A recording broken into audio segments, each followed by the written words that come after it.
안녕하세요. 제2의 삶을 살고 있는 60대 남자입니다. 흰머리가 희끗거리기 시작한 요즘 인생이란 무엇인지, 내가 정말 잘 살아왔는지에 대해 다시 한번 돌아보는 시간을 가지고 있는데요. 그 이유는 얼마 전 요단강 입구에서 하나님과 하이파이브를 할 뻔했기 때문입니다. 그랬던 제가 이렇게 살아서 사연을 쓰게 된 건 제 목숨을 살려준 한 청년 때문인데요. 얼마 전 제가 만났던 제 인생 최고로 놀라운 기적에 대한 이야기를 지금부터 한번 해볼까 합니다. 저희 부모님께선 동네에서 자그마한 빵집을 운영하셨어요. 그래서 어린 시절 아침 일찍부터 가게 문을 열러 가시는 부모님을 따라 나섰고, 고소한 빵 냄새를 맡으며 다양한 종류의 빵들을 정말 원 없이 먹으며 성장했죠. 부모님께서 운영하시는 빵집은 서울의 작은 동네에 유일하게 위치한 빵집이었기에 사람이 정말 많이 찾아왔습니다. 사장님, 오늘은 꽈배기 안 나왔어요? 아이고, 어떡하죠? 오늘은 아침 일찍부터 다 팔렸어요. 내일 다시 오시면 맛있게 만들어 놓을게요. 어지간한 음식점엔 그 가게를 대표하는 메뉴가 있기 마련이잖아요. 그런데 저희 가게는 모든 메뉴들이 골고루 잘 팔렸습니다. 빵의 근본이라 불리는 단팥빵부터 시작해서 설탕을 가득 묻힌 꽈배기, 포실포실한 식빵과 고소한 계란빵까지 단 하나도 맛이 없는 메뉴가 없었기에 나오는 족족 비워지곤 했답니다. 부모님께선 이 일을 하시는 걸 정말 기뻐하셨고, 누구보다 빵을 만드는 데 진심이신 분들이었어요. 그래서인지 제가 어릴 적부터 누누이 이런 이야기를 하곤 하셨습니다. 길수야, 엄마 아빠 나이 들면 이 가겐 그대로 네가 물려받아서 이끌어 나가야 돼. 네가 그때쯤 결혼을 하게 된다면 대대로 물려줘도 좋고. 그러니까 지금부터 엄마 아빠가 하는 거 잘 보고 배워. 어깨 너머로 구경만 하는 것도 좋은 경험이야.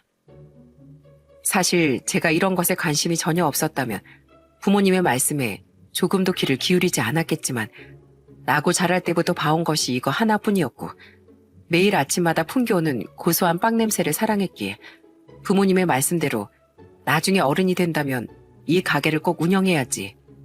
그리고 그때 결혼을 하게 된다면 꼭 자식에게도 이 가게를 물려줘야지 마음을 먹고 성장을 하게 됐어요. 학창시절엔 친한 친구들이 가끔 가게로 놀러오면 부모님께선 무척 반갑게 맞아주시며 갓 구운 빵을 내어주시곤 했습니다. 자, 이제 막 나온 따끈따끈한 빵이야. 이런 거 원래 나왔을 때 바로 먹는 거야. 자, 여기 주스랑 같이 먹어봐. 우와, 엄청 맛있겠다. 감사합니다. 저희는 그렇게 갓 구운 빵을 나눠 먹으며 만화방에서 빌려온 만화를 보기도 하고 신나게 수다를 떨기도 하면서 시간을 보냈습니다. 지금 와서 생각해보면 아무것도 모르고 순수하게 친구들과 어울려 놀았던 그때 그 시절이 제일 행복했던 것 같기도 하네요. 저는 중학생이 됐을 때부터 부모님께 빵 만드는 법을 본격적으로 배우기 시작했습니다. 어깨 너머로만 배웠기에 실전에 들어갔을 땐 번번이 실수를 하는 바람에 애먼 재료들을 많이 낭비하기도 하고 부모님께 혼이 나기도 했지만, 인간은 또 적응의 동물이라고 시간이 지나고 나니 조금씩 익숙해지기 시작하더라고요. 우리 아들이 누굴 닮았는지 습득력 하나는 진짜 기가 막히구만 그래. 이 정도면 지금 당장 가게 넘겨줘도 손색이 없겠어. 아버지, 빵집 문 닫을 일 있어요? 아직 아버지 어머니 따라가려면 한참 멀었어요. 처음부터 잘하는 사람이 어딨어. 원래 처음엔 이렇게 부딪히고 넘어지면서 배우는 거야. 그러면서 늘어가는 거고. 우리 아들이 아주 재능이 있네. 부모님이 이렇게 말씀하실 때마다 조금 부끄럽긴 했지만, 그래도 저를 절대적으로 믿어주시고 응원을 해주시는 것 같은 느낌에 행복한 기분이 들기도 했습니다. 전 이렇게 꾸준히 부모님 밑에서 배운 다음 성인이 되자마자 바로 가게에서 일을 하겠다고 마음을 먹었어요. 그런데 담임 선생님께서는 제게 조금 아쉽다는 말씀을 하시더라고요. 길수야, 부모님 가게에서 일을 하는 것도 물론 좋지만 선생님 생각으론 대학에 들어가서 공부도 하고 틈틈이 부모님을 돕는 게 더 좋지 않을까 생각이 들어. 너 정도면 성적도 우수하고 교우 관계도 좋은 편이라 대학에 가지 않겠다고 하는 게 이 선생님은 조금 아쉽네. 그렇게 말씀해 주셔서 감사합니다, 선생님. 그런데 지금은 부모님 밑에서 이것저것 배우면서 경험을 쌓는 게 더 재밌더라고요. 대학은 언젠가 제가 꼭 필요하다는 생각이 들 때쯤 생각을 해보려고 해요. 저의 생각은 아주 확고했습니다. 사실 부모님께서도 제게 대학 이야기를 하지 않은 건 아니었어요. 20살 대학에 들어가 캠퍼스를 누비면서 청춘을 느껴보는 게 좋지 않겠느냐 하시며 대학을 가는 방향으로 생각을 해보는 것도 나쁘진 않을 것 같다고 말씀을 주셨고 전 그런 부모님께 이렇게 대답했어요. 저는 졸업하고 나서 바로 어머니 아버지를 도와드리러 마음 굳혔어요. 대학은 솔직히 가도 좋긴 하지만 전 지금 공부를 하는 것보다 친구들이랑 노는 것보다 뒤에서 이렇게 빵 만드는 걸 배우는 게 훨씬 더 재밌어요. 하나를 하고자 하면 그걸 제대로 배워서 막힘없이 앞으로 나아가는 게 제일 나은 방향이라고 생각해요, 전. 그래, 남자가 이런 뚝심이라는 게 있어야지. 아주 기특하다, 우리 아들. 그래, 이왕 마음 먹은 거 졸업하고 나면 본격적으로 한번 일해봐. 아버지가 누누이 말했지? 사람은 무엇보다 경험이 중요한 법이라고. 그러니까 네가 마음 먹은 만큼 열심히 배워봐. 혹시 아냐? 언젠간 네가 우리보다 훨씬 더 맛있는 빵을 만들어낼지. 부모님께선 저의 생각을 전적으로 믿어주시며 응원해 주셨고 그렇게 졸업을 하자마자 곧바로 가게에서 부모님의 일손을 돕기 시작했습니다. 졸업을 하고 나서 본격적으로 일을 시작하니 확실히 어깨 너머로만 배우던 시절보단 훨씬 더 의미 있고 재밌더라고요. 그 시절엔 잘 사는 사람들도 많았고 평범하게 살아가는 사람들도 정말 많았지만 빵 한쪽 사 먹기도 힘들 정도로 가난하게 사는 사람들도 적지 않은 편이었죠. 저희 가게가 동네에서 하나밖에 없는 곳이다 보니 가끔씩은 행색이 초라한 사람들이 창문 밖으로 기웃거리며 가게 안을 구경하는 일이 적지 않았죠. 부모님께선 가게 안으로 들어오지 못하고 서성이는 사람들을 보고선 항상 막 구워진 빵을 담아 건네주시곤 했습니다. 이런 걸 저희가 받아도 되는 건가요? 저희가 돈이 없는데. 돈 안 받고 무료로 드리는 거니까 부담 갖지 마시고 편하게 드셔도 돼요. 이거 방금 구운 거라 아주 쫄깃하고 맛있을 거예요. 저희 가게 빵들은 하나같이 다 맛있으니까 믿고 한번 드셔보세요. 아이고, 너무 죄송하고 감사합니다. 며칠 동안 아무것도 못 먹어서 배가 너무 고팠거든요. 사장님 덕분에 저희 애랑 같이 배를 채울 수 있을 것 같아요. 정말 감사합니다. 감사합니다. 사실 그때는 돈 한 푼 받지 않고 어려운 사람들에게 빵을 내어주는 부모님이 이해가 가질 않았습니다. 기껏 돈 받고 팔려고 아침부터 나와서 힘들게 만들어 놓고선 뭐하러 돈도 받지 않고 저런 사람들에게 빵을 내주는 거지? 싶은 마음에 한날은 어머니께 이렇게 물었어요. 어머니, 저런 사람들한테 팔 땐 단돈 100원이라도 좀 받고 파시지. 저희는 아침 일찍부터 나와서 이렇게 빵 만들어 파는데 찾아올 때마다 돈도 안 받고 주면 결국엔 가게 손해잖아요. 길수야, 사람은 말이야, 손익을 따지고 사면 안 돼. 이러면 손해를 보겠구나, 이러면 이득을 보겠구나, 하나하나 계산을 하고 생각을 하기 시작하면 결국 나중엔 인생이 피곤해지게 되는 거야. 저 사람들도 내 돈 주고 자유롭게 밥도 사 먹고 빵도 사 먹고 싶은데 그러지 못해서 얼마나 힘들겠어. 밥 한 끼 먹을까 말까 한 날들을 힘겹게 버텨내고 있을 텐데 이렇게나마 도와서 배를 조금이라도 채울 수만 있으면 우리가 보는 약간의 손해쯤 충분히 감수할 수 있다고 생각해. 그래, 엄마 말이 맞다. 저 사람들도 가난하게 살고 싶어서 사는 게 아닐 거야. 남들처럼 평범한 하루를 누리고 싶지만 그럴 여건이 되지 않아서 저렇게 사는 거겠지. 나중에 길순이가 우리 가게 물려받게 돼도 가게에 들어오지 못하고 서성이는 사람들을 외면하진 않았으면 좋겠다, 아들. 우리의 호의는 저 사람들에겐 하루를 살아갈 힘이 될 수 있으니까. 무슨 말인지 알겠지? 부모님의 말씀을 듣고서 뭔가 머리를 크게 한 대 얻어맞은 것 같은 기분이 들더라고요. 학교를 다니던 어린 시절엔 길에서 구걸을 하는 사람들이나 옷을 제대로 갈아입지도 못하고 때국물을 줄줄 흘리고 다니는 사람들을 보면서 하며 인상을 쓰고 다니기 바빴었는데 저와는 전혀 다른 성품을 가지고 계신 부모님을 보면서 부끄러운 마음이 들어 얼굴에 열이 확 오르더라고요. 그때부터 내가 그동안 잘못 생각하고 있었구나 하는 생각을 하며 마음을 고쳐먹기로 다짐했습니다. 저는 20살 때부터 아버지 가게에서 일을 하면서 가게와 집을 반복하는 삶을 살았어요.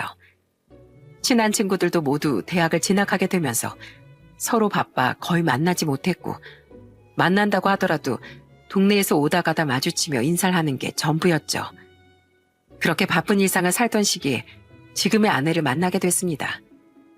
아내와의 만남은 제법 운명적이라고 할 수 있었어요.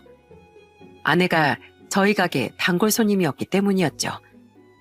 일주일에 서너 번씩은 기본으로 가게에 들렸고, 워낙에 자주 오다 보니까 얼굴이 익어 부모님과도 간단하게 대화를 나눌 정도였답니다. 그러던 어느 날 아버지께선 장난스러운 말투로 아내에게 이렇게 물으셨어요. 우리 아가씨는 남자친구 없나? 네, 없어요. 제 친구들은 잘만 연애하고 일찍 결혼한 친구들도 몇 있는데 저만 혼자네요. 이젠 좀 생겼으면 좋겠는데 영 쉽지가 않아요. 그럼 우리 아들놈은 어때? 저 녀석도 눈 뜨면 출근밖에 안 하고 집이랑 가게밖에 안 다녀. 한창 좋을 나이에 여자친구라도 좀 만났으면 싶은데 말이야. 아가씨랑 딱 나이대도 맞고 좋겠구만. 길수야, 너 이리 좀 나와봐라. 아버지의 말을 주방에서 모두 듣고 있었던 전 너무 부끄러운 마음에 모습이 보이지 않게끔 몸을 확 숙여버렸고, 그런 제 모습을 본 어머니께선 몸이 뒤로 넘어갈 정도로 웃음을 터뜨리셨습니다. 아이고, 배꼽이야. 여보, 얘 숨었어. 부끄러운가 봐. 사내로 태어나서 저렇게 숙기가 없어서야 원. 야, 자고로 용기 있는 남자가 미인을 차지하는 법이라고 했는데 넌 미인 차지하긴 글러먹었다 이놈아. 아버지께선 이런 제 반응이 재밌다는 듯 계속해서 장난을 치셨고, 아내도 재미있는지 밖에서 엄청 웃는 소리가 들려오더라고요. 정말 민망해서 죽을 것 같았습니다. 그렇게 며칠이 지난 후 다시 아내를 만나게 됐습니다. 저는 그냥 고개만 한번 까딱하고 빵을 진열한 다음 들어가려고 하니 아내가 저를 붙잡고서 방긋 웃으며 이렇게 이야기를 하는 겁니다. 사장님 아들분 맞죠? 며칠 전에 부끄럽다고 숨어버리셨던. 앞으로는 부끄러워하지 말고 편하게 눈 마주치면서 인사하고 이야기해요. 이것도 인연인데 또래끼리 친하게 잘 지내면 좋잖아요. 아내의 말을 듣는데 거짓말 하나 보태지 않고 말하면 심장이 터져나갈 것 같았습니다. 그저 부끄러워서 그런 건지 아니면 설레는 마음에 그런 건지 구분이 전혀 되질 않더라고요.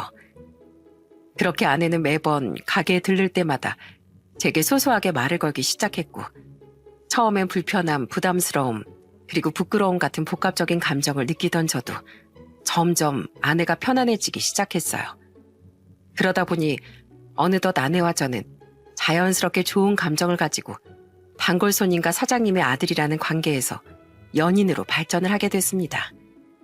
사람 인연이라는 게 참 신기하기도 하고, 또 지금 와서 생각해보면 아내와는 그냥 맺어질 운명이지 않았나 싶은 생각도 드네요.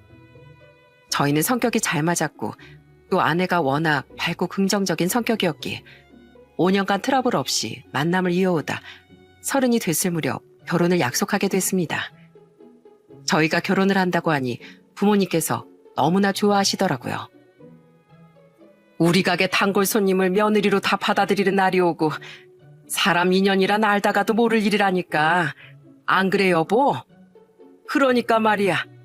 처음엔 그렇게 부끄럽다고 눈도 못 마주치고 눈을 피하고 몸을 숨기고 아주 난리법석을 다 떨더니만 두 사람 앞으로 다투지 말고 잘 살아.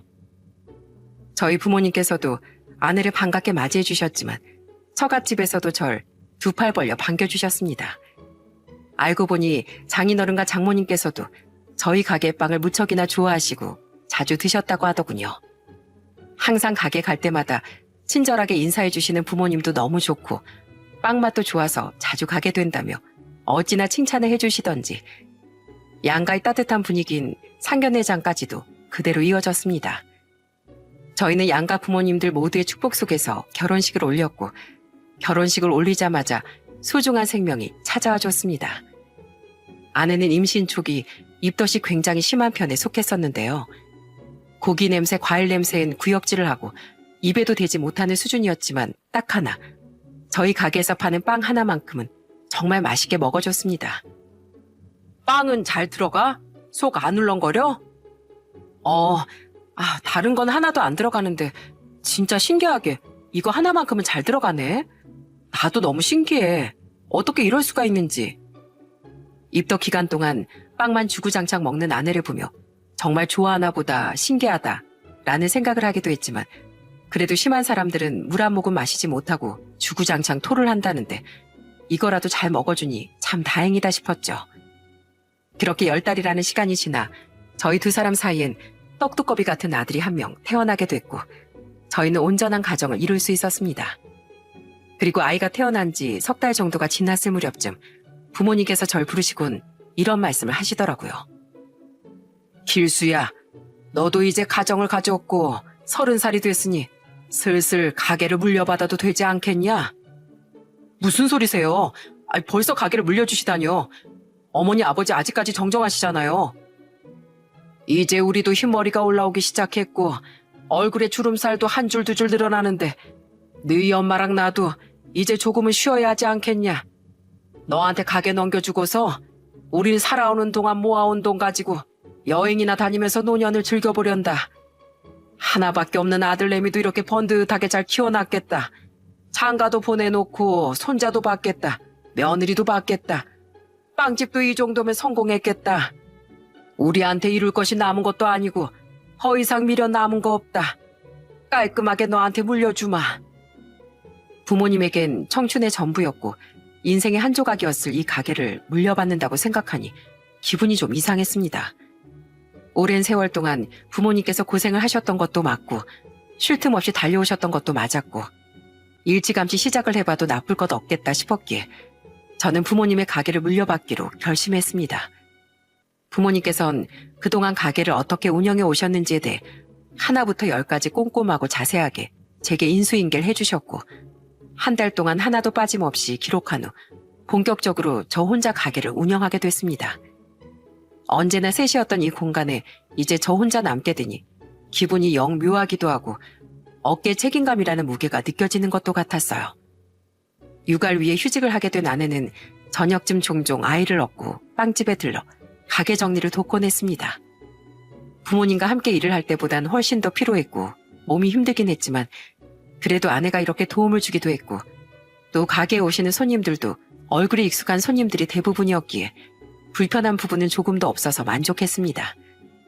인생 2번째 페이지를 쓸 수 있게끔 만들어준 아이를 만난 것도 이 무렵쯤이었어요. 난 여름이 이래서 싫어. 무슨 놈의 비가 이렇게 많이 내리냐? 그날은 하늘에 구멍이라도 뚫린 양 비가 억수같이 쏟아지던 날이었습니다. 습기 어린 날씨에 투덜거리며 가게 문을 열기 위해 출근을 했는데 세상에 조그만 어린아이가 우산도 쓰지 않은 채로 비를 쫄딱 맞으며 서 있는 게 아니겠어요? 저는 그 광경을 보고 정말 소스라치게 놀라 급히 그 아이에게 우산을 씌워주며 물었습니다. 아가, 왜 우산도 안 쓰고 있어? 이렇게 비가 많이 오는데. 가게 문 열릴 때까지 기다리고 있었어요. 빵 사 먹고 싶어서요. 아, 그랬구나. 있잖아. 가게 문은 지금 여는 게 맞긴 한데 혹시 빵 사러 온 거니? 그런 거면 적어도 1시간은 넘게 기다려야 할 텐데 괜찮겠어? 네, 괜찮아요. 얼마든지 기다릴 수 있어요. 얼마든지 기다릴 수 있다는 아이의 말에 저는 가게 문을 열고 아이를 데리고 들어갔고 곧바로 창고 안인 수건을 꺼내 아이를 깨끗하게 닦아준 다음 우유 한 잔을 따뜻하게 데워 가게 안쪽에 있는 공간에 앉혀두고서 어젯밤 미리 만들어둔 반죽을 꺼내 바로 빵을 굽기 시작했습니다. 1시간 정도의 시간이 지난 후 진열대에 어느 정도 빵들이 공간을 채워가기 시작했고 저는 자리에 앉아서 발장난을 치고 있는 아이를 향해 손짓했어요. 많이 기다렸지? 이리 와서 편하게 먹고 싶은 거 골라 담아. 아이는 제 말에 신이 나서 쪼르르 달려오더니 어떤 빵을 담을까 고민하면서 빵을 담기 시작했습니다. 그 조그만 아이가 입을 앙다물고서 고민하는 모습을 보니 무척 귀엽더라고요. 그렇게 5분 정도를 돌아다니다 빵 3개를 골라 제게 들고 왔고 저는 빵을 봉투에 담아준 다음 가격을 이야기해줬습니다. 자, 빵 3개 1,500원이다. 제 말에 아이는 한참 동안 주머니를 뒤적거리더니 동전을 꺼내 세어보곤 아쉬운 듯한 표정을 지었습니다. 누가 봐도 돈이 조금 부족한 듯 보여 물었더니 아무 말 없이 제게 손을 쫙 펴서 보여줬고 아이의 작은 손바닥 위엔 100원짜리 2개, 50원짜리 4개, 10원짜리 동전 5개 등이 올라가 있었어요. 다 합쳐봐도 빵의 가격엔 터무니없이 못 미치는 가격이었죠. 저는 한참 동안 고민을 하다가 아이를 향해 웃으며 이렇게 물었습니다. 얘, 빵 먹고 싶어? 아니에요. 괜찮아요. 저희 할머니가요. 이런 거 원래 제 돈 주고 사 먹어야 하는 거라고 욕심 부리면 안 된다고 하셨어요. 아저씨 죄송합니다. 우와, 할머니가 되게 잘 가르치셨네. 그런데 오늘만큼은 그냥 가지고 가도 돼. 우리 가게 첫 번째 손님이기도 하고 또 비가 이렇게 많이 내리는 날 가게 문이 열릴 때까지 우산도 없이 비 맞으면서 기다려줬잖아. 그러니까 오늘은 들고 온 돈만 내고 이거 다 가지고 가도 돼. 아저씨가 우리 꼬마한테 주는 선물이야. 우와, 진짜요? 진짜 저 이거 가지고 가도 돼요? 그럼. 마침 비도 그쳤다. 비 다시 쏟아지기 전에 얼른 들고 가. 감사합니다, 아저씨. 감사합니다. 아이는 무척이나 밝은 얼굴로 계속 고개를 숙이면서 감사하다는 인사를 하고 나갔고 그 무렵 다행히도 비가 그쳐서 햇빛이 나고 있더라고요. 아이가 우산 없이 편하게 갈 수 있어서 조금은 마음이 놓였습니다. 그리고 아이는 다음 날도 그 다음 날도 거의 매일같이 동전을 들고서 가게에 찾아왔어요. 그리고선 딱 그 값에 맞게끔 빵을 하나만 골라 계산대에 올려뒀고 저는 그걸 보고서 다른 빵을 2개 골라 함께 봉투에 담아주곤 했죠. 아이는 항상 뭔가 잔뜩 묻어있는 같은 옷을 입고서 가게로 찾아왔기에 뭔가 사정이 있는가 보다 싶은 마음이 들어 저절로 챙겨주게 되더라고요. 예전에 저희 부모님께서 그러셨던 것처럼 말이죠. 빵 몇 개 돈을 안 받고 더 얹어준다고 가게가 쫄딱 망하는 건 아니라는 걸 알았기 때문에 아쉬움 없이 아이에게 빵을 넣어줄 수 있었어요. 그렇게 거의 매일같이 얼굴을 마주하다 보니 자연스럽게 말도 걸 수 있을 정도로 가까워지게 됐죠. 우리 가게 아기 단골 손님인데 내가 이름 하나도 못 물어봤네. 꼬마야, 넌 이름이 뭐야? 제 이름은 김지안이에요. 나이는 10살이고요. 김지안? 와, 되게 멋진 이름이네. 지안이 여기서 어떤 빵을 제일 좋아해? 전 다 좋아하고요. 저희 할머니는 크림빵이 제일 맛있다고 하셨어요. 할머니? 아, 지안이가 사가면 할머니랑 항상 같이 먹는구나. 그지? 맞아요. 할머니가 빵을 되게 좋아하시는데요. 많이 사드리고 싶은데 그럴 수가 없어서 한 개씩이라도 사드리려고 동전 가지고 오는 거예요. 아이고, 우리 지안이 기특하네. 아직 나이도 어린데 할머니 생각할 줄도 알고. 할머니가 지안이 마음 아시면 되게 좋아하시겠다. 그치? 그런데 할머니는 맨날 절 보면 우세요. 전 할머니랑 사는 게 행복한데 할머니 그렇지 않으신가 봐요. 할머니 웃는 모습 보고 싶어서 매일 이렇게 빵도 사다 드리는데 우셔서 조금 속상해요. 지안인 울상의 표정으로 이렇게 말했고 저는 더 이상 해줄 수 있는 말이 없어 조용히 아이의 머리만 쓰다듬어 줬습니다.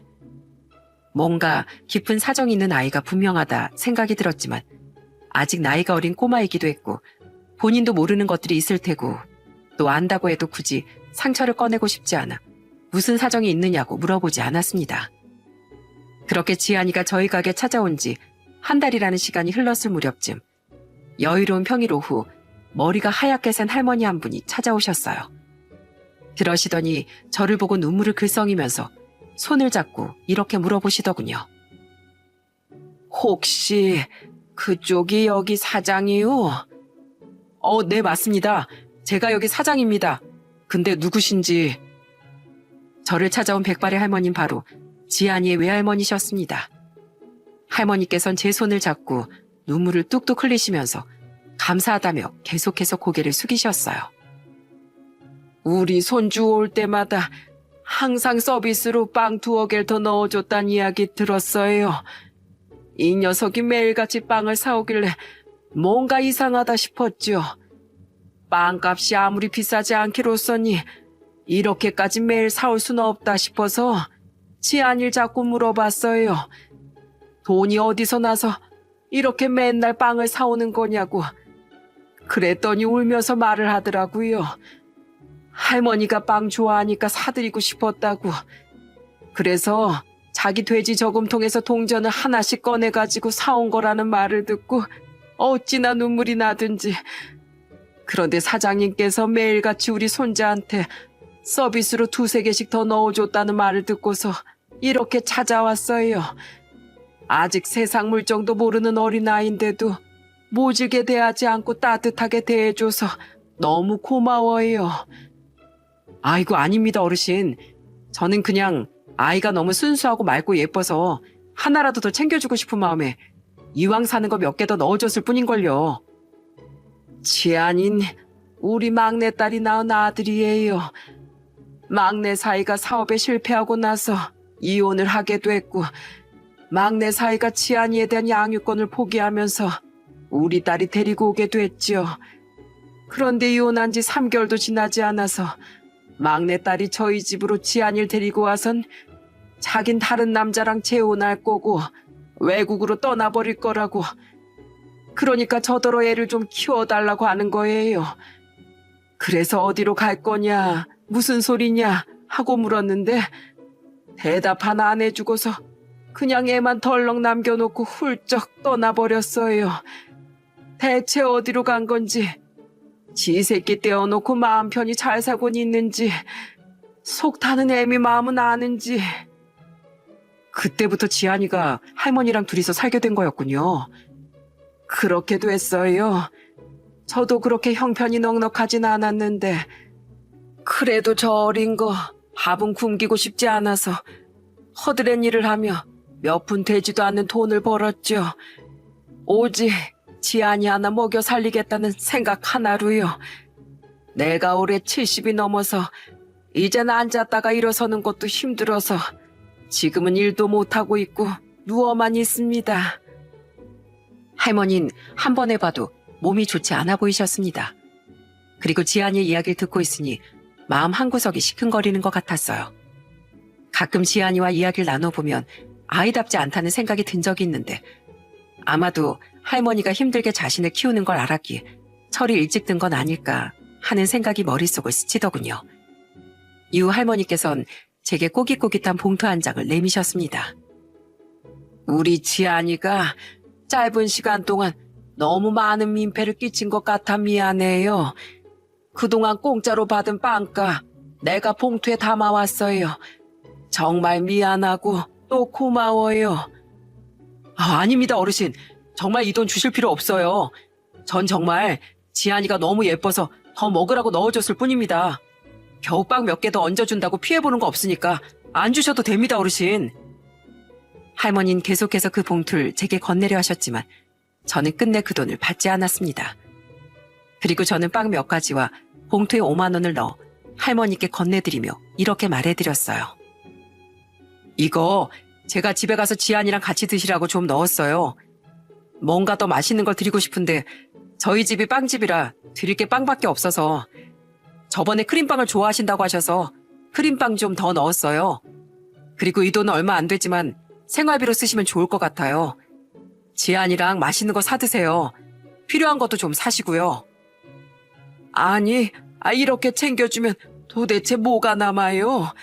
빵도 챙겨줘, 돈도 챙겨줘. 사장님도 이득을 보는 게 있어야지 원. 저 20살 적에 저희 부모님께서 이런 말씀을 해주신 적이 있어요. 장사하는 사람은 손익을 따지면 안 된다고. 손해를 조금 보더라도 다른 사람이 행복해진다면 조금은 손해를 봐도 괜찮다고. 저도 그렇게 살았으면 좋겠다고. 제가 워낙 효자라 부모님이 말씀하시는 건 다 듣거든요. 그러니까 할머니께서도 걱정하지 마시고 지안이랑 조금 더 행복해지세요. 저는 그거 하나면 됩니다. 고마워요. 어쩜 이렇게 젊은 사람이 속이 깊을꼬. 단언컨대 장사도 대박 날 겁니다. 지금보다 더 잘 될 거예요. 고마워요. 정말 고마워요. 할머니께선 이후 계속해서 인사를 하시고 집으로 돌아가셨습니다. 지안이의 사연을 모두 알고 나니 참 가슴 한켠이 먹먹해지는 것 같았어요. 그날 밤 아내와 대화를 나누며 뭔가 지안이를 도울 수 있는 게 없을까 하며 계속해서 생각하고 이야기를 나눴습니다. 그런데 할머니가 찾아오셨던 그 다음 날부터 지안이는 더 이상 아저씨하며 저희 가게로 찾아오지 않았어요. 혹시나 아침 일찍 문을 열면 찾아올까 싶어 평소보다 훨씬 더 일찍 문을 열어봤지만 아이의 발걸음 소리조차 들리지 않더라고요. 혹시라도 무슨 일이 생긴 건 아닐까? 아니면 어디가 아픈 걸까? 그것도 아니면 할머니가 갑자기 피치 못할 사정으로 이사라도 가게 된 걸까? 이런저런 복잡한 생각의 끝은 아이의 행복이었어요. 갑자기 발걸음이 끊긴 건 서운하기도 하고 걱정도 되지만 무슨 일이 있다고 하더라도 그 일이 부디 슬픈 일이 아니라 행복한 일이길. 먼 훗날 소식을 들었을 때 우와 정말? 그래서 그랬던 거구나 할 정도로 기쁜 일이 찾아온 것이길 기원했습니다. 그렇게 세월은 속절없이 흘러 어느덧 제가 환갑이라는 나이에 접어들게 됐어요. 30년이라는 세월은 참 길고도 빠르게 흘러가더군요. 그동안 저희 빵집은 한 곳에 장사를 한 게 아니라 기존에 있던 가게가 재개발이 되는 바람에 다른 동네로 가게를 이전할 수밖에 없었어요. 하지만 맛과 가격은 저렴하게 판매되는 건 변하지 않았습니다. 시대가 변하면서 프랜차이즈 빵집도 무척이나 많이 생겨났지만 저희는 주머니 사정이 안 좋은 분들이 많다라는 걸 알기에 저렴한 가격으로 빵을 팔았어요. 그 덕분에 단골분이라든지 노인들, 아이들이 많이 찾아와주고 계십니다. 아유, 요새 물가가 진짜 미친 듯이 오르는데 그래도 사장님 가게는 크게 오르지 않아서 다행이에요. 요샌 빵 하나 값이 3,000원, 5,000원이 넘는다니까요. 빵 하나 가격이 식사 하나 값인 게 말이나 되는지 원. 손님들이 올 때마다 그렇게 말씀해 주세요. 저희 가게는 다른 곳처럼 가격도 올리고 그리고 맛도 변했음 이렇게 오랫동안 장사 못했죠. 우리 아들도 좋은 배필을 만나 장가를 가고 아내도 건강하게 제 옆에 있어주고 변함없이 한자리에서 장사를 하면서 손님들에게 행복을 안겨드리고 있었지만 딱 한 가지 변화가 찾아온 게 있었습니다. 그건 바로 저의 건강이었어요. 5년 전 협심증으로 인해 한 번 쓰러진 이후로 그 누구보다도 건강관리를 철저하게 신경 쓰기 시작했거든요. 사람이 죽을 고비를 한 번 넘기니 그때부터 정신이 번쩍 들더라고요. 그 일을 겪고 나선 건강에 엄청 신경을 쓰고 있었는데 어느 순간부터 가슴이 영 답답하다는 느낌이 들기 시작했습니다. 가슴이 막 조이는 것 같기도 했고 말이죠. 아내는 그런 저를 보며 걱정스럽게 말하더군요. 혹시 모르니까 미리 병원 예약해두자. 괜찮겠지 생각하고 손 놓고 있다가 갑자기 쓰러지는 것보단 훨씬 낫잖아. 아휴, 약도 잘 먹고 있고 몸에 안 좋은 것들은 죄다 끊었는데 별 문제 없겠지. 그냥 요새 좀 피곤해서 그런 걸 거야. 내일 병원 예약했으니 걱정하지 말어. 그만큼 관리를 잘하고 있었기에 크게 걱정되는 부분들은 없었고 다음날 날이 밝자마자 가게에서 우선 해야 할 것들만 하고 병원으로 향했습니다. 그런데 걸음을 걸으면 걸을수록 누군가 심장을 양손으로 잡아 찢는 듯한 통증이 찾아오더니 식은땀이 줄줄 흐르기 시작하더군요. 그 통증을 온몸으로 느낀 걸 마지막으로 제 기억은 누군가 가위로 딱 자른 것 마냥 끊겨버렸습니다. 그리고 눈을 떴을 땐 하얀 천장이 보였고 고개를 돌리니 눈물을 흘리고 있는 아내와 아들 내외가 서 있더라고요. 여기가 어디지? 무슨 상황이지? 싶은 생각이 가장 먼저 들었습니다. 저는 분명 병원을 가기 위해 길을 걸어가고 있었는데 말이죠. 여보, 여기가 어디야? 분명 가게 근처에서 쓰러진 것 같은데. 여보, 정신이 좀 들어? 나 누군지 알아보겠어? 당연히 알아보지. 하나뿐인 내 마누라잖아. 아휴, 다행이다, 다행이야. 난 못 깨어나는 줄 알고 내가 얼마나 걱정했는지 알아? 당신 급성 심근경색이었대. 1분이라도 늦었음 정말 죽었을 수도 있대. 마침 그때 길을 지나가는 착한 시민이 당신 쓰러지는 거 보고 바로 심폐소생술하고 직접 119까지 다 불러주셨대. 하늘에서 당신 아직 올 때 아니라고 도로 돌려보내셨나 봐. 당신은 그냥 살 운명이었나 봐. 지나가는 시민? 전 제 목숨을 살려준 그분에게 꼭 은혜를 갚고 싶었습니다. 아마도 그분이 아니었다면 전 아마도 이 세상에 없었을 수도 있었을 테니 말이죠. 제게 닥친 상황은 말 그대로 천운이라고밖엔 표현할 수 없는 상황이었어요. 하늘이 제게 두 번째 인생을 선물해 준 것 같다는 생각이 들더라고요. 그렇게 저는 병원의 권유로 입원을 하게 됐습니다. 빵집은 당분간 쉬기로 하고 치료에만 전념하기로 했죠. 그러던 어느 날이었어요. 그날은 정말 지금도 잊을 수가 없습니다. 그 이유는 제 생명을 살려주었던 시민이 절 찾아오는 게 아니겠어요? 30대 후반 정도 되는 건실한 총각이었고 손에는 꽃이 들려 있었습니다. 안녕하세요. 저는 이번에 아저씨를 도운 사람입니다. 아유, 반가워요. 잘 왔어요. 얼마나 궁금하고 보고 싶었는지 몰라요. 이 은혜를 어떻게 갚아야 할지 고맙습니다. 고마워요. 저는 연신 고개를 숙이고 감사 표현을 했습니다. 처음엔 본인이 목숨을 구한 사람이 어떻게 됐나 궁금해서 온 줄 알았습니다. 하지만 그 총각은 갑자기 눈물을 흘리기 시작했어요. 정말 다행이에요. 정말 보고 싶었습니다. 아저씨 누군지 저 못 알아보시겠어요? 예? 전 처음 보는 얼굴인 것 같은데 혹시 절 아시나요? 대뜸 눈물을 흘리며 본인이 누군지 아냐고 물어보니 당황스럽더라고요. 하지만 제 손을 잡고 본인의 정체를 말한 순간 저는 그 총각을 끌어안고 오열하고 말았어요. 저 지안입니다. 아저씨께서 가난한 제게 매일 공짜빵을 주셨던 김지안이에요. 누구시라고요? 제가 잘못 들은 거 아니죠? 다시 한번 말씀해 주시겠어요?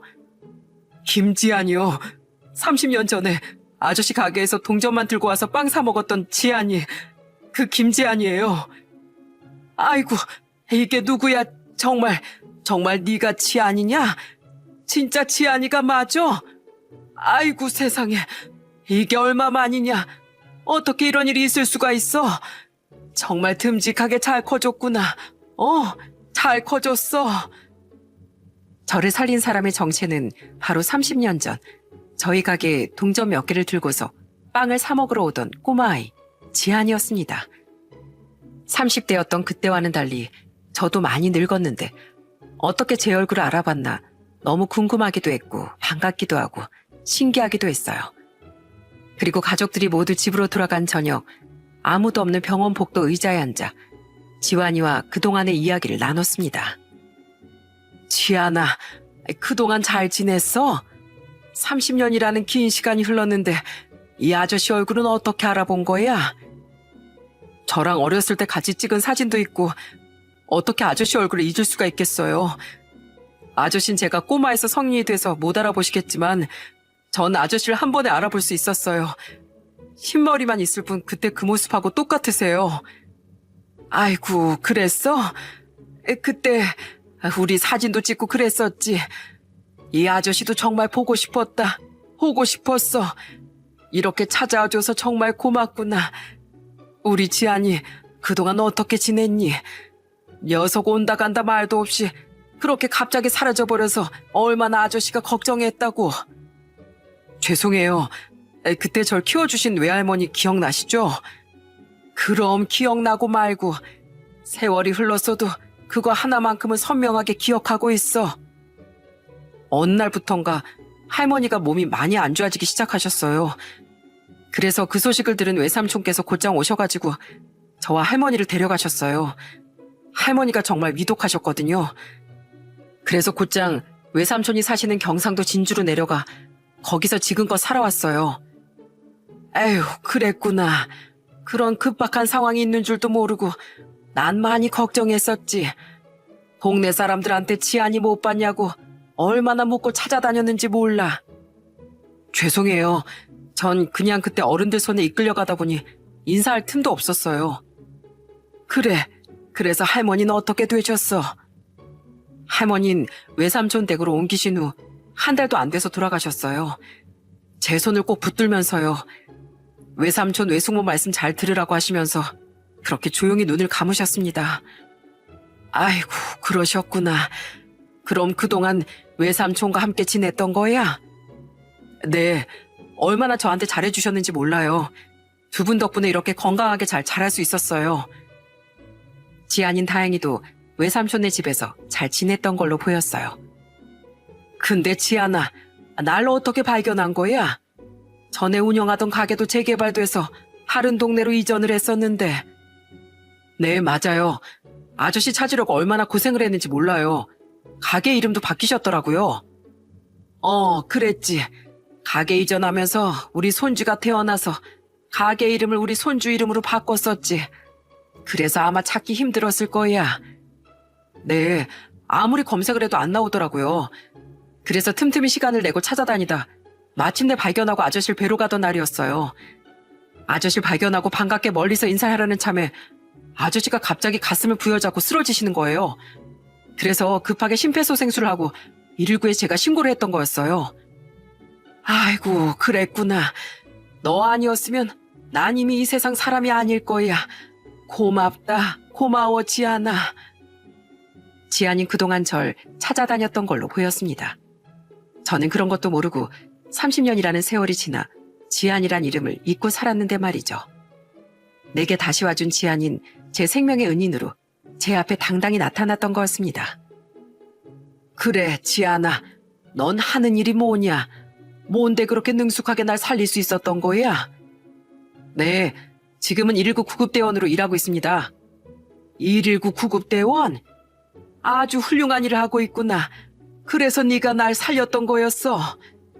네, 구급대원이 된 이유는 평생 절 키워주시다 돌아가신 할머니 때문이었어요. 그때는 제가 어리고 할 줄 아는 게 없어서 할머니께 많은 도움을 주지 못했지만 꼭 내 손길을 필요로 하는 사람들에게 도움을 주고 싶었거든요. 할머니도 돌아가시기 전에 은혜를 받았으면 사람은 꼭 은혜를 갚아야 한다고 말씀하셨고요. 아저씨가 어린 절 가엾게 여기고 손을 내민 것처럼 저도 누군가에게 도움을 주는 사람이 되고 싶었어요. 그래서 구급대원이 됐고요. 그래, 훌륭하다, 훌륭해. 아주 따봉이야, 따봉. 그렇게 저희는 사람 없이 불이 반쯤 꺼진 고요한 병원 복도에서 서로 꽉 끌어안은 채 그동안의 그리움이 조금은 녹아들 때까지 눈물을 펑펑 쏟아냈습니다. 그리고 지안인 제게 또 하나의 선물을 안겨주었어요. 저의 병명은 심근경색이었기에 치료를 하기 위해선 스텐트 시술이라는 걸 진행해야 했습니다. 그런데 지안이 녀석이 수술 비용부터 입원 비용까지 모두 자기가 부담하겠다고 하는 게 아니겠어요?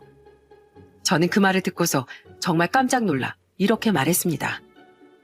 뭔 소리를 하는 거야? 나도 돈 있어. 이렇게 찾아주고 살려준 것도 고마운데 병원비까지. 그건 고맙지만 사양아마. 에이, 아저씨가 매일 제게 공짜로 준 빵값이라고 생각해주세요. 저 그 정도는 능력 됩니다. 춥고 배고프고 힘들 때 제 손을 내밀어 주셨잖아요. 이제는 제 손길을 받아주세요, 아저씨. 아이고, 이 녀석아. 사람 눈물 나게 하네. 그래, 알았다, 알았어. 지안인 빵값으로 제 수술비와 병원비를 내주었고 며칠 뒤 또 한 명의 사람을 소개시켜주더군요. 안녕하세요. 박수연이라고 합니다. 말씀 많이 들었습니다. 아, 예, 안녕하세요. 그런데 누구? 아저씨, 저와 2년 전에 결혼한 제 와이프예요. 아저씨 얘기를 했더니 꼭 만나 뵙고 싶다고 해서요. 저도 소개시켜드리고 싶었고요. 총각이 아니라 결혼을 했었어. 아주 잘했구나, 잘했어. 예, 안녕하세요. 저는 작은 빵집을 운영하는 사람입니다. 이렇게 와주셔서 감사해요. 지안이 와이프는 참 순수하고 고왔습니다. 그리고 뱃속엔 지안이 아이가 자라고 있었어요. 10살 때 코 올리는 꼬마가 이제는 어엿한 어른이 돼서 가정을 꾸리고 살아가는 가장이 된 모습을 보고 얼마나 흐뭇하고 좋았는지 모릅니다. 옆에서 지켜보던 제 아내도 아름다운 한상이라며 지켜 세워주었고요. 그 뒤로 우린 시간만 되면 만나서 밥을 먹고 즐거운 시간을 갖고 있습니다. 안타까운 일이지만 지안이를 버리고 간 지안이 친모도 세상을 떠난 걸로 보였어요. 그래서 명절만 되면 자기 외삼촌 집에 들렀다가 꼭 저희 집에 들른답니다. 아저씨, 세배 받으세요. 어서요. 아유, 됐다 됐어. 뭔 세배야? 그냥 앉아서 밥 먹자. 남사스럽게. 에이, 세배 안 받으시면 저 이렇게 하루 종일 서 있을 거예요? 아무튼 못 말린다, 못 말려. 그래, 알았다. 어서 해보거라. 아저씨, 새해 복 많이 받으세요. 그리고 만수무강하시고요. 그래, 우리 지안이 와이프도 새해 복 많이 받고 행복하게 살자꾸나. 옛다 세뱃돈. 복 받으려고 준 돈이니까 받아야 된다. 네, 감사합니다. 이렇게 2년이 지난 지금 우리는 한 가족이라고 말할 정도로 잘 지내고 있습니다. 때로는 제 아들보다 훨씬 더 아들 같은 면모를 보이며 저를 옆에서 살뜰히 챙기고 있는데요. 제가 시술을 받은 이후 정말 하루도 빠짐없이 전화가 와서는 이런저런 잔소리를 하곤 한답니다. 아저씨, 오늘은 컨디션 좀 어떠세요? 아주 좋다, 좋아. 잠도 푹 잘 잤고 통증도 없고 베리굿이다, 베리굿. 혹시라도 술이나 담배 하시는 건 아니시죠? 제가 나중에 아주머니 만나면 다 여쭤볼 거예요. 아이고, 이럴 때 보면 우리 마누라보다 더 잔소리가 심하다니까. 걱정하지 마라. 술, 담배는 호랑이 담배 피던 시절에 끊었으니까. 이런 사소한 안부를 주고받으며 대화를 나누는 게 제가 꿈꿔왔던 삶이었던 것 같습니다. 요즘은 눈을 뜨고 감는 하루하루가 정말 뜻깊고 소중하고 또 행복한데요. 제2의 삶을 살게 된 만큼 그토록 그리워했던 지안이를 다시 만나 인연을 맺게 된 만큼 작은 것들 하나까지도 허투루 여기지 않고 소중하게 여기며 앞으로도 행복을 추구하면서 열심히 인생을 살아가 보려고 합니다. 제 사연은 여기까지입니다. 이 사연을 듣고 계신 구독자님들도 언제나 건강하고 좋은 일만 있으시길 바라고 가정의 무궁한 발전이 있길 바랍니다. 제 사연 들어주셔서 감사합니다.